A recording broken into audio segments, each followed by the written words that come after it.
iyo dukoranye mu mazu yacu, mu maserire de prière yacu, tukaba twahuye kugira ngo tuganire ijambo ry'Imana, turyeshanje ko dusengeranire, bijya navyone ni adoration, no guhimbaza.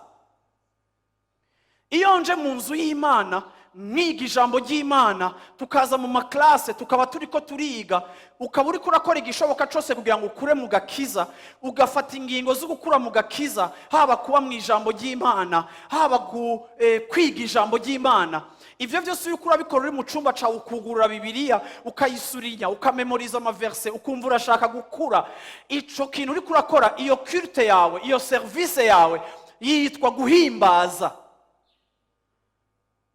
Nukuvuga ngo guhimbaza ni ijambo rikuvra ibintu byose dukora par rapport à Dieu, canke twubakiye ku Mana.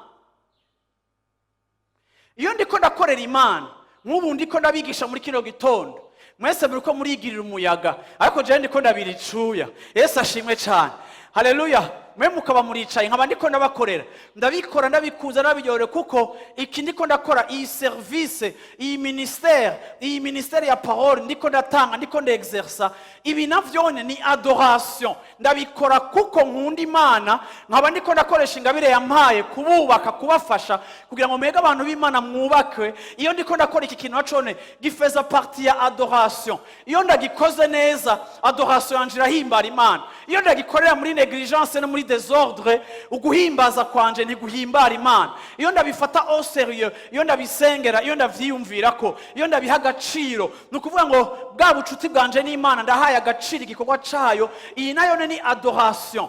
Iyo ngiye kuvuga ubutumwa, canke iyo ugiye hanze ukabwira ubutumwa batarakizwa, ukabazana mu gakiza, ukabashika ko mu bitaro, ukabagendera, ukaja muri prison, ukevangeliza, ukaha impuzu, ukaja muri orphelina, ukaja mu batama, ukabambika, ukagira gute kugira ngo bazane mu gakiza. Ivyo navyone ni adoration. Nukuvuga ngo guhimbaza ni ijambo rigize ibintu vyose dukora kubera imicuti bwacu n'Imana.